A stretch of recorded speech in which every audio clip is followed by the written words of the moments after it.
Hello student, welcome to exam Manthan 24/7 YouTube channel. मैं विकास आप सभी का स्वागत करता हूं। तो हम इंडियन पॉलिटी पढ़ रहे थे, जिसके अंतर्गत जो आज का हमारा टॉपिक है वो है भारतीय संविधान के भाग, यानी भारतीय संविधान के किस किस भाग में क्या क्या क्या उल्लेखित है। और इनसे एग्जामों में इस प्रकार क्वेश्चन पूछे जाते हैं कि मान लीजिए पूछ लिया भाग 3 में क्या उल्लेखित है और किस अनुच्छेद से किस अनुच्छेद तक लिखा हुआ है।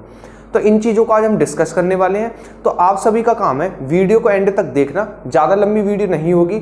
इसी प्रकार की वीडियो शॉर्ट वीडियो आती रहेंगी जिससे आपका रिवीजन तेजी से होता रहे। शुरुआत में मैं उन्हीं टॉपिक्स को उठा रहा हूं जिनसे एग्जामों में क्वेश्चन हर बार पूछे ही जाते हैं।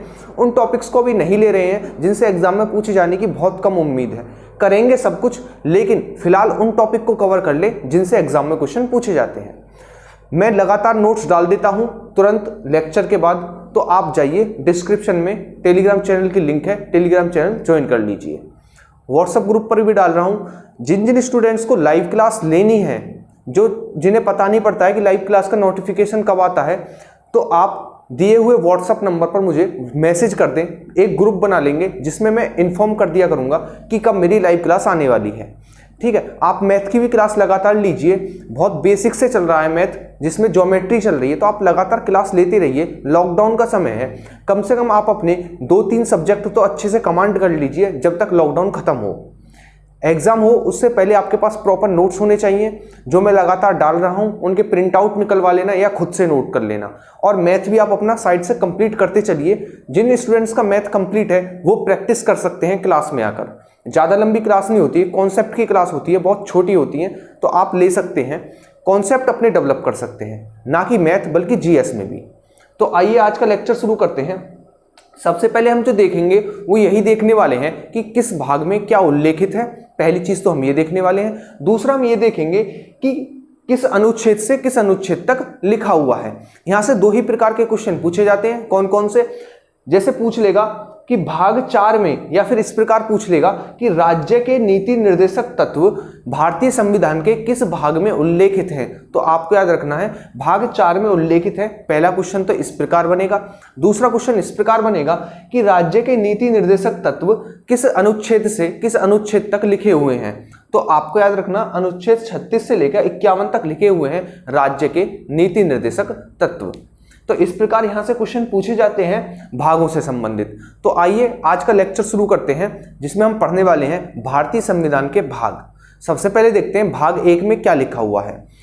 कुल हमारे 22 भाग हैं।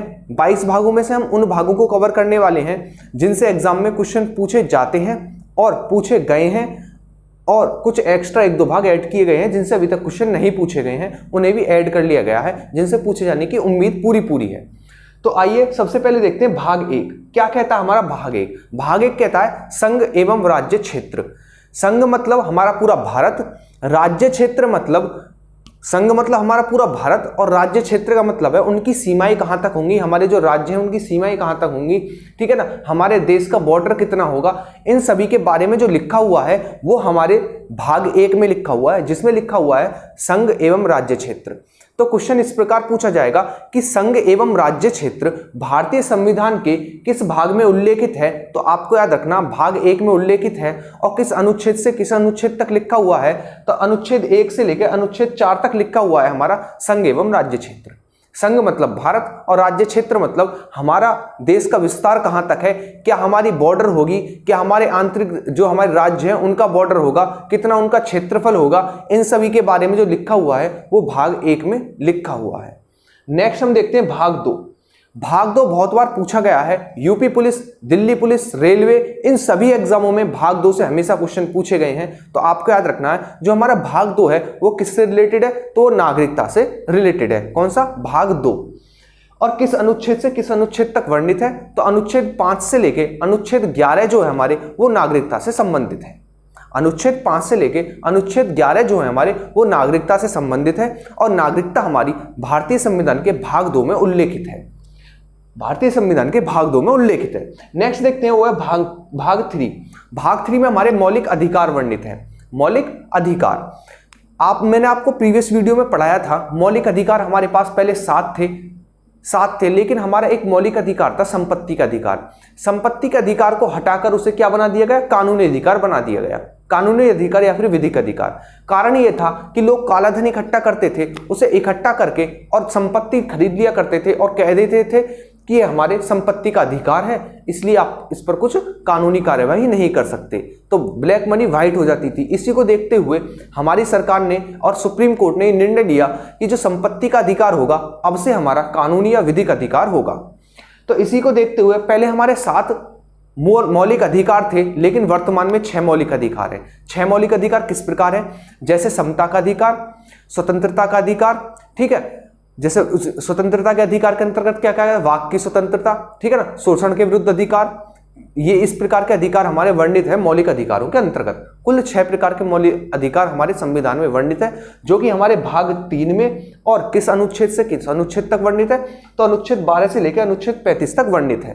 देखिए ब्लैक बोर्ड पर जितना भी लिखा है सब कुछ प्रीवियस ईयर पूछा गया है, तो आप अपने 15 से 20 मिनट दीजिए जिससे कि आपका लेक्चर अच्छे से कंप्लीट हो जाए और आप क्वेश्चन आंसर लगा सके प्रीवियस ईयर जो आए हुए हैं। नेक्स्ट है मौलिक अधिकार से क्या पूछा जाएगा? पहला क्वेश्चन तो ये पूछा जाएगा मौलिक अधिकार हमारे संविधान में किस भाग में वर्णित है? तो आपको याद रखना है भाग 3 में वर्णित है और अनुच्छेद 13 से लेकर अनुच्छेद 12 से लेकर अनुच्छेद 35 तक वर्णित है। और हमारे कुल कितने मौलिक अधिकार हैं? तो हमारे कुल 6 मौलिक अधिकार हैं, ठीक है। सबसे पहले मौलिक अधिकारों की बात कब की गई थी? तो सबसे पहले मौलिक अधिकारों की बात नेहरू रिपोर्ट 1928 में की गई थी, जिसमें कुल 19 मौलिक अधिकारों की बात की गई थी, ठीक है। आपको ये चीजें याद रखनी है मौलिक अधिकारों से संबंधित। नेक्स्ट देखते हैं, वो है भाग 4। भाग 4 के अंतर्गत राज्य के नीति निर्देशक तत्व वर्णित हैं। जिस प्रकार हमें मौलिक अधिकार वर्णित हैं, उसी प्रकार राज्य को भी अपने अधिकार वर्णित हैं। यानी इसमें लिखा हुआ है कि राज्य हमारी सेवा या हमारे लिए कार्य किस प्रकार करेगी, ये जो वर्णित है वो राज्य के नीति निर्देशक तत्वों में वर्णित है, ठीक है। किस प्रकार हमारा प्रशासन संभालेगी, ये सब कुछ राज्य के नीति निर्देशक तत्वों में वर्णित है। और ये किस भाग में है? तो ये भाग 4 में है। दूसरा क्वेश्चन बनेगा किस अनुच्छेद से किस अनुच्छेद के बीच में वर्णित है? तो अनुच्छेद 36 से लेकर अनुच्छेद 35 के बीच में वर्णित है हमारे राज्य के नीति निर्देशक तत्व। तो आइए देखते हैं कि इनसे क्वेश्चन किस प्रकार पूछे जाएंगे राज्य के नीति निर्देशक तत्वों से। पहला क्वेश्चन पूछा जाएगा कि राज्य के नीति निर्देशक तत्व हमारे संविधान के किस भाग में उल्लेखित हैं? तो आपको याद रखना है भाग 4 में उल्लेखित है हमारे राज्य के नीति निर्देशक तत्व। दूसरा बनेगा कि राज्य के नीति निर्देशक तत्व किस अनुच्छेद से किस अनुच्छेद के बीच में आते हैं? तो आपको याद रखना अनुच्छेद 36 से लेकर अनुच्छेद 51 के बीच में आते हैं राज्य के नीति निर्देशक तत्व। नेक्स्ट देखते हैं, वो है भाग 4 क। देखिए जिसके पीछे क, ख, ग, ए, बी, सी, डी ये लग जाए, समझ लीजिए वो संविधान संशोधन द्वारा भारतीय संविधान में जोड़ा गया है। वो भारतीय संविधान में जोड़ा गया है भारतीय संविधान संशोधन के द्वारा। तो हमारा 4 क जो है वो हमारा संविधान संशोधन द्वारा जोड़ा गया था। और कौन सा संविधान संशोधन था? तो वो था हमारा 42वां संविधान संशोधन 1976, जिसके द्वारा हमारे मौलिक कर्तव्यों को हमारे संविधान में जोड़ा गया। तो हमारे मौलिक कर्तव्य किस अनुच्छेद में है? तो अनुच्छेद 51 क में है। और कौन सा भाग है? तो भाग 4 क है। भाग 4 क और किस संविधान संशोधन द्वारा जोड़े गए थे? तो 42वें संविधान संशोधन द्वारा जोड़े गए थे। 42वां संविधान संशोधन कब हुआ था? तो 42वां संविधान संशोधन 1976 में हुआ था। ये क्वेश्चन यहां से पूछे जाते हैं। नेक्स्ट देखते हैं, वो है भाग 5। भाग 5 के 5 जो है हमारा वो केंद्र सरकार से रिलेटेड है। यानी केंद्र सरकार हमारी किस प्रकार प्रशासन संभालेगी, उसके कार्य क्या होंगे, उन सभी के बारे में जो वर्णन देखने को मिलता है वो हमें भाग 5 में देखने को मिलता है। और भाग 5 हमारा किस अनुच्छेद से किस अनुच्छेद के बीच में है? तो भाग 5 हमारा अनुच्छेद 52 से लेके अनुच्छेद 151 तक वर्णित है। आप सभी को एक अनुच्छेद ये याद होने चाहिए, ये भी पूछ लेगा कि भाग 5 हमारा किस अनुच्छेद से शुरू होता है और किस अनुच्छेद पर खत्म होता है। तो आपको याद रखना अनुच्छेद 52 से शुरू होता है, अनुच्छेद 151 पर जाकर खत्म होता है। तो हमारे केंद्र सरकार यानी संघ के बारे में जो वर्णन देखने को मिलता है वो हमें भाग 5 में देखने को मिलता है। नेक्स्ट देखते हैं, वो है भाग 6। राज्य केंद्र के बाद आता है राज्य का नंबर। तो हमें राज्य के कार्यों के बारे में, राज्य किस प्रकार प्रशासन संभालेगी, राज्य के हमारे प्रति क्या क्या कार्य होंगे, क्या क्या कर्तव्य होंगे, इन सभी के बारे में हमें वर्णन जो देखने को मिलता है वो हमें भाग 6 में देखने को मिलता है। कौन से? भाग 6 में देखने को मिलता है। और भाग 6 हमारा कहां से कहां तक वर्णित है? तो आपका आंसर होगा भाग 6 हमारा अनुच्छेद 151 से लेकर अनुच्छेद 237 तक वर्णित है हमारा भाग 6। आइए एक बार हम रिकॉल कर लेते हैं इस वाले पोर्शन को जो हमने पढ़ा। जैसे कि भाग 1 में हमारे संघ एवं उसके राज्य क्षेत्र वर्णित है, अनुच्छेद 1 से लेकर अनुच्छेद 4 तक, ठीक है। यानी भारत और उसके क्या सीमा होगी, क्या राज्यों की सीमा होगी, ये सब वर्णन मिलता है देखने को भाग 1 में। जो भाग 2 है हमारा वो नागरिकता से संबंधित है, वो अनुच्छेद 5 से लेकर अनुच्छेद 11 तक सीमित है। नेक्स्ट है अनुच्छेद भाग 3। भाग 3 में हमारे मौलिक अधिकार है और मौलिक अधिकारों का वर्णन अनुच्छेद 12 से लेकर अनुच्छेद 35 के बीच में देखने को मिलता है। नेक्स्ट है भाग 5। भाग 5 में हमारे राज्य के नीति निर्देशक तत्व वर्णित हैं और नीति निर्देशक तत्व जो हैं उनका वर्णन अनुच्छेद 36 से लेकर अनुच्छेद 51 तक देखने को मिलता है। नेक्स्ट है भाग 4 के। जो भाग 4 के है वो हमारे मौलिक कर्तव्यों से संबंधित है, यानी हमारे देश के प्रति क्या कर्तव्य होंगे इनके बारे में जो देखने को मिलता है हमें भाग 4 के में देखने को मिलता है। और ये भाग 4 के जो है ये हमारे संविधान में बाद में जोड़ा गया था। और कौन से संविधान संशोधन में, तो आपका आंसर होगा 42वां संविधान संशोधन 1976 में जोड़े गए थे। और किस समिति के आधार पर, तो स्वर्ण सिंह समिति की सिफारिश के आधार पर। यानी जब जोड़े गए थे तो इसकी सिफारिश यानी इसकी जांच पड़ताल किसने की थी, तो स्वर्ण सिंह समिति ने की थी। नेक्स्ट देखते हैं भाग 5। जो हमारा भाग 5 है उसमें केंद्र सरकार के कार्यों के बारे में वर्णन देखने को मिलता है। और किस अनुच्छेद से किस अनुच्छेद के बीच में, तो अनुच्छेद 52 से लेके अनुच्छेद 51 के बीच में देखने को मिलता है हमें केंद्र सरकार के कार्यों के बारे में, या कह सकते हैं संघ के कार्यों के बारे में। नेक्स्ट जो था हमारा वो था भाग 6। भाग 6 में हमें राज्यों के कार्यों के बारे में वर्णन देखने को मिलता है। और अनुच्छेद 152 से लेके अनुच्छेद 152 से लेके अनुच्छेद 237 तक वर्णन देखने को मिलता है हमें। तो ये हो गया हमारा, रिकॉल भी कर लिया और हमने अच्छे से पढ़ भी लिया। आइए अब नेक्स्ट देखते हैं, वो है भाग 7। भाग 7 जो है हमारा वो हटा दिया गया था। देखो हटा दिया गया था और कौन से संविधान संशोधन द्वारा हटाया गया था, तो 7वें संविधान संशोधन द्वारा हटाया गया था। क्या कारण था जो हटाया गया था, तो इस जो हमारा 7वां भाग था उसमें जो हमारे ब्रिटिश राज्य थे उस समय पर, जो ब्रिटिश राज्यों में शामिल थे, जो देसी रियासतों में शामिल थे, उनके बारे में वर्णन था। लेकिन हुआ क्या कि सरदार वल्लभ भाई पटेल ने सभी को एक साथ मिला दिया, पूरे भारत को एक साथ इकट्ठा कर दिया, तो हमें उसकी कोई ज़रूरत नहीं पड़ी। जब हमें उसकी कोई ज़रूरत नहीं पड़ी, सभी राज्य आपस में मिल गए, तो हमें कमिश्नरी क्षेत्र, ठीक है, देसी रियासती क्षेत्रों का कुछ वर्णन देखने की जरूरत नहीं पड़ी, ना ही हमें कोई ज़रूरत पड़ती है। तो इसीलिए जो हमारा भाग 7 है वो हटा दिया गया। और कौन से संविधान संशोधन, तो 7वें संविधान संशोधन 1956 के द्वारा हटा दिया गया हमारा भाग 7। ये आपको याद रखना है। अब देखते हैं भाग 8। भाग 8 के बारे में जो देखने को मिलता है वो है केंद्र शासित प्रदेश। केंद्र शासित प्रदेश मतलब जो हमारी यूटीज हैं, जैसे हमारा दिल्ली है, चंडीगढ़ है, ठीक, दादर एवं नागर हवेली है, ये सभी जो हैं, पांडुचेरी है, ये सभी जो हैं, इनके बारे में जो देखने को मिलता है वो हमें भाग 8 में देखने को मिलता है। किसमें, भाग 8 में देखने को मिलता है। और किस अनुच्छेद से किस अनुच्छेद तक, तो 239 से लेकर 242 अनुच्छेद तक देखने को मिलता है हमें केंद्र शासित प्रदेशों के बारे में वर्णन। ठीक है, नेक्स्ट देखते हैं हम, वो है भाग 9। देखिए भाग 9 में जो है हमें पंचायतों के बारे में देखने को मिलता है। और ये हमारे संविधान में एक संशोधन द्वारा जोड़ा गया था भाग 9। और वो कौन सा संविधान संशोधन था, भाग 9 नहीं, पंचायती राज व्यवस्था जो है ये हमारी संविधान संशोधन द्वारा जोड़ी गई थी। और कौन सा संविधान संशोधन था, तो 73वां संविधान संशोधन 1992 द्वारा पंचायतों को भारतीय संविधान में दर्जा दिया गया, यानी संवैधानिक दर्जा दिया गया। और हमारी जो पंचायतें हैं वो किस भाग में आती हैं, तो भाग 9 में आती हैं। ये क्वेश्चन बहुत ही ज्यादा बार पूछा गया है कि हमारी जो पंचायतें हैं वो किस भाग के अंतर्गत आती है, तो भाग 9 के अंतर्गत आती हैं। और पंचायतें जो हैं यानी पंचायती राज व्यवस्था को कब भारतीय संविधान में संवैधानिक दर्जा दिया गया, तो आपको याद रखना 1992 में संवैधानिक दर्जा दिया गया। और किस संविधान संशोधन द्वारा दिया गया, तो वो था हमारा 73वां संविधान संशोधन 1992 में। इसका मतलब है कि हमारे जो गांव होंगे उसमें प्रशासन किस प्रकार संभाला जाएगा, उसके लिए भी एक छोटी सी इकाई होनी चाहिए, एक संवैधानिक इकाई होनी चाहिए, जिसे हमने नाम दिया सरपंच, यानी पंचायती राज व्यवस्था। जिस प्रकार हमारे बड़े स्तर पर हमारे जज होते हैं, उसी प्रकार गांव में सरपंच होते हैं छोटे स्तर पर। यह है हमारी पंचायती राज व्यवस्था, जिसे 73वें संविधान संशोधन 1992 के द्वारा जोड़ा गया था। और भाग 9 में, ठीक है ना। तो भाग 9 किससे संबंधित है, तो पंचायती राज व्यवस्था से संबंधित है। नेक्स्ट देखते हैं भाग 9 के।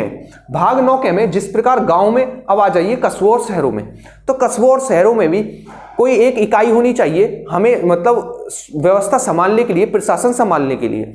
तो इसी प्रशासन को संभालने के लिए जब एक कस्बे या गांव शहर में इकाई होनी चाहिए, तो उसी को देखते हुए एक संविधान संशोधन किया गया, 74वां संविधान संशोधन 1992-93, ठीक है, यह संशोधन किया गया। इसमें यह आपने देखा होगा नगर परिषद, नगर पालिका, ये सभी जोड़े गए हमारे शहर में प्रशासन को संभालने के लिए। कौन से संविधान संशोधन, तो 74वें संविधान संशोधन 1992-93 में। और किस भाग में जोड़ा गया, तो भाग 9 के में जोड़ा गया। तो हमारे भाग 9 जो है हमारी पंचायती राज व्यवस्था से संबंधित है, जबकि हमारा भाग 9 के जो है हमारा किससे संबंधित है, तो नगर व्यवस्था से संबंधित है, 9 के, ठीक है। नेक्स्ट देखते हैं, वो है भाग 10। भाग 10 में अनुसूचित जाति व जनजातियों के प्रशासन के बारे में लिखा हुआ है। यानी जो हमारी अनुसूचित जाति और जनजातियां हैं, जैसे हमारी कोल है, भील है, लंबाडी है, बैगा है, सहरिया है, ठीक है, गुज्जर है, बहुत सारी मीणा है, गरसिया है, कालबेरिया है, जितनी भी हमारी ये जनजातियां हैं, इनके बारे में वर्णन और इनका प्रशासन सरकार किस प्रकार करेगी, किस प्रकार इनके लिए धन इकट्ठा करेगी, किस प्रकार इनका विकास करेगी, किस प्रकार इन्हें सुविधाएं उपलब्ध कराएगी, इन सभी के बारे में जो हमें वर्णन देखने को मिलता है वो हमें भाग 10 में देखने को मिलता है, संविधान के भाग 10 में देखने को मिलता है। किसके बारे में, जो हमारी अनुसूचित जाति और जनजातियां हैं, SC ST और OBC, ठीक है। नेक्स्ट देखते हैं, और किस अनुच्छेद से किस अनुच्छेद तक, तो केवल 244 अनुच्छेद में, 244। नेक्स्ट देखते हैं भाग 15। भाग 15 हमारा निर्वाचन से संबंधित है और ये सबसे इंपॉर्टेंट भाग है हमारा। इससे एग्जामों में इतना क्वेश्चन पूछे गए हैं, आप यकीन नहीं मानोगे, लगभग अगर एग्जाम हो रहे हैं तो कहीं ना कहीं कोई ना कोई सी शिफ्ट में जरूर पूछ लिया जाएगा निर्वाचन से संबंधित भाग। तो भाग जो हमारा 15 है वो हमारा निर्वाचन से संबंधित है और किस अनुच्छेद से किस अनुच्छेद के बीच में वर्णित है, तो आपका आंसर होगा अनुच्छेद 324 से लेकर 329 के बीच में वर्णित है हमारा क्या चीज, हमारा निर्वाचन आयोग, निर्वाचन, ठीक है ना। भाग 15 अनुच्छेद 324 से लेकर 329 तक, भाग 15। एक बार रिकॉल कर लेते हैं, जो हमारा भाग 7 था वो हटा दिया गया था 7वें संविधान संशोधन 1956 के द्वारा, क्योंकि इसमें कमिश्नरी क्षेत्र व हमारे देशी रियासती क्षेत्रों का वर्णन था और जिसकी हमें अब वर्तमान में जरूरत नहीं थी, क्योंकि हमारा देश एक संघ बन चुका है, हमारा देश एक इकट्ठा हो चुका है। नेक्स्ट देखते हैं वो है भाग 8। भाग 8 में केंद्र शासित प्रदेशों के प्रशासन के बारे में जानकारी देखने को मिलती है और किस अनुच्छेद से किस अनुच्छेद तक, तो अनुच्छेद 239 से लेकर अनुच्छेद 242 तक। नेक्स्ट देखते हैं वो है भाग 9। भाग 9 हमारे में पंचायती राज व्यवस्था है, भाग 9 में पंचायती राज व्यवस्था है और पंचायती राज व्यवस्था हमारे संवैधानिक दर्जा कब दिया गया था, तो 73वें संविधान संशोधन 1992 में इसे संवैधानिक दर्जा दिया गया था। नेक्स्ट देखते हैं वो है भाग 9 के। भाग 9 के में शहरों के प्रशासन के लिए नगर व्यवस्था की व्यवस्था की गई और ये किस संविधान संशोधन द्वारा जोड़ा गया, तो 74वें संविधान संशोधन 1993-92 के द्वारा जोड़ा गया हमारा भाग 9। नेक्स्ट है भाग 10। भाग 10 में अनुसूचित जाति व जनजातियों के प्रशासन और किस प्रकार इनके लिए धन इकट्ठा किया जाएगा, किस प्रकार इनका विकास किया जाएगा, इसके बारे में हमें वर्णन जो देखने को मिलता है वो भाग हमें 10 में देखने को मिलता है। नेक्स्ट देखते हैं वो है भाग 15। भाग 15 में हमें निर्वाचन देखने को मिलता है। निर्वाचन से हमेशा क्वेश्चन पूछे गए हैं और किस अनुच्छेद से किस अनुच्छेद तक, तो अनुच्छेद 324 से लेकर अनुच्छेद 329 तक जो हमें देखने को मिलता है वो है निर्वाचन के बारे में और भाग 15। नेक्स्ट देखते हैं वो है भाग 17। भाग 17 में हमारी राजभाषा, यहाँ में हमारी राजभाषा समझ लिया और राष्ट्रभाषा, यानी हमारे राष्ट्र की क्या भाषा होगी इसके बारे में वर्णन देखने को हमें जो मिलता है वो हमें भाग 17 में देखने को मिलता है। यानी हमारी लिपि क्या होगी, हमारी भाषा क्या होगी, ये सभी देखने को हमें भाग 17 में मिलते हैं और किस अनुच्छेद से किस अनुच्छेद के बीच में, तो अनुच्छेद 343 से अनुच्छेद 351 तक देखने को मिलते हैं। कौन सी, राजभाषा, भाग 17। नेक्स्ट है भाग 18। भाग 18 के बारे में आपातकाल के बारे में देखने को मिलता है भाग 18 में, ठीक है। भाग 18 में क्या देखने को मिलता है, आपातकाल के बारे में, और हमारे देश में 3 प्रकार के आपातकाल लगते हैं, आपको वो याद रखें। नेक्स्ट देखते हैं हम वो है भाग 20। भाग 20 में हमें संविधान संशोधन देखने को मिलता है। संविधान संशोधन जिसके द्वारा हम संविधान में संशोधन करके कुछ ना कुछ ऐड करते रहते हैं, कुछ ना कुछ हटाते रहते हैं, वो है संविधान संशोधन। तो संविधान संशोधन के बारे में हमें अनुच्छेद 368 में देखने को मिलता है। और हमारे यहाँ 3 प्रकार के संविधान संशोधन होते हैं। कौन कौन से? एक होता है हमारा संसद के साधारण बहुमत द्वारा, दूसरा होता है संसद के विशेष बहुमत द्वारा, और जो तीसरा होता है वो होता है हमारा संसद के विशेष बहुमत प्लस आधे राज्यों के साधारण बहुमत के द्वारा। ठीक है, आपको याद रखना है जो हमारे संसद का साधारण बहुमत है ये हमारा अनुच्छेद 368 संविधान संशोधन के अंतर्गत नहीं आता है। ठीक है, 368 संविधान संशोधन के अंतर्गत केवल 2 आते हैं, संसद का विशेष बहुमत और संसद का विशेष बहुमत प्लस आधे राज्यों का साधारण बहुमत। ये आता है हमारा किसके अंतर्गत? संविधान संशोधन अनुच्छेद 368 के अंतर्गत, जो कि हमारे भाग 20 में आते हैं। आपको मोस्ट इंपोर्टेंट है याद रखना है कि हमारा जो भाग 20 है वो संविधान संशोधन से संबंधित है, और इसके अंतर्गत कौन सा अनुच्छेद आता है? तो अनुच्छेद 368 आता है। और इसके अंतर्गत 2 प्रकार के संविधान संशोधन वर्णित हैं, संसद का विशेष बहुमत और संसद का विशेष बहुमत प्लस आधे राज्यों का साधारण बहुमत। जो हमारा संसद का साधारण बहुमत है इसे 368 के अंतर्गत नहीं रखा जाता है। लास्ट है हमारा भाग 22। भाग 22 में लिखा है संक्षिप्त नाम हिंदी में प्राधिकृत।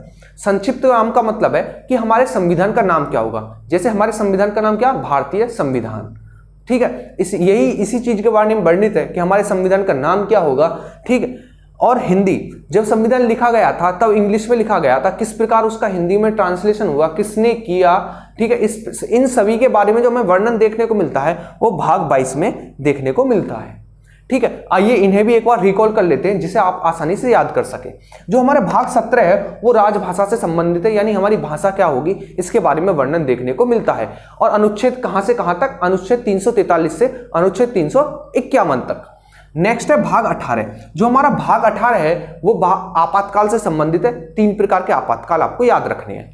नेक्स्ट है हमारा भाग 20। जो हमारा भाग 20 है वो संविधान संशोधन से संबंधित है। और हमारे यहाँ किस अनुच्छेद में संविधान संशोधन वर्णित है? तो आपका आंसर होगा अनुच्छेद 368 में हमारा संविधान संशोधन वर्णित है। और अनुच्छेद 368 में केवल 2 प्रकार के संविधान संशोधन वर्णित हैं। पहला संसद का विशेष बहुमत, दूसरा संसद का विशेष बहुमत प्लस आधे राज्यों का साधारण बहुमत।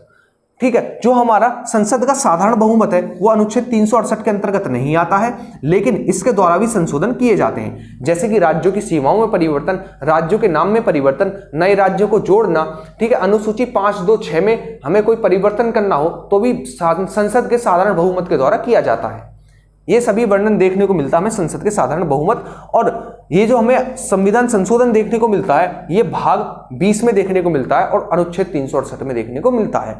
लास्ट हमारा भाग 22। जो हमारा भाग 22 है इसमें संक्षिप्त नाम व हिंदी में प्राधिकृत। इसका मतलब हमारे संविधान का नाम क्या होगा, सबसे पहले ये किस भाषा में लिखा गया था, हिंदी में इसका ट्रांसलेशन किसने किया, हिंदी में इसका ट्रांसलेशन कब हुआ, ये सभी आपको याद रखने हैं। तो ये थे हमारे भागों से संबंधित कि भागों से संबंधित किस प्रकार क्वेश्चन पूछे जाते हैं। इसी प्रकार मैं वीडियो लाता रहूंगा। इससे क्या होगा, आप शॉर्ट वीडियो करते रहेंगे, आपको कम समय में ज़्यादा नॉलेज मिलेगी। ठीक है, लॉकडाउन का समय आप थोड़ा सा टाइम दीजिए। नोट्स में डाल रहा हूँ, आपने देख भी लिया होगा, जो व्हाट्सएप ग्रुप पर है उन्हें पता है कि मैं वो पॉलिटी की क्लास नहीं बल्कि जो भी क्लास होती है उसके तुरंत नोट्स डाल रहा हूँ। तो आप इसी प्रकार रेगुलर क्लास करते रहिए और देखिए लाइव आइए। लाइव आने से बहुत ज़्यादा डाउट क्लियर होता है, पढ़ने में भी इंटरेस्ट आता है और बच्चों को देखकर। जो स्टूडेंट लाइव आना चाहते हैं, लाइव पढ़ना चाहते हैं, वो मेरे नंबर पर मैसेज कर सकते हैं, जो कि नंबर एक बार मैं लिख देता हूं। नंबर है मेरा 874490744907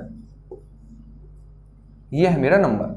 इस पर मुझे मैसेज कर सकते हैं। जो स्टूडेंट्स को डाउट है कि लाइव क्लास कब होती है वो इस पर मुझे मैसेज कर और पता कर सकते हैं कि कब लाइव क्लास होगी, और मैं उन्हें नोटिफिकेशन अलग से मैं उन्हें सेंड कर दिया करूंगा वीडियो की लिंक।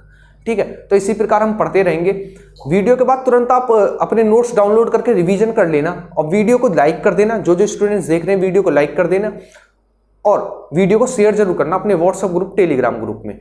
और जो स्टूडेंट नए हैं अभी वो चैनल को सब्सक्राइब जरूर कर लें, बेल आइकन दबा दें, जिससे कि आपके कोई भी नोटिफिकेशन मिस ना हो जो मैं वीडियो लेकर आऊँ। आप इसी प्रकार पढ़ते रहिए। डिस्क्रिप्शन में टेलीग्राम चैनल का लिंक है, जाकर उसे ज्वाइन कर लीजिए। दूसरा फेसबुक पेज का लिंक है, फेसबुक पेज को लाइक कर दीजिए और अच्छे से रिवीजन कीजिए। ठीक है, मिलेंगे अपनी नेक्स्ट वीडियो में। जब तक आप अच्छे से पढ़िए। Thank you.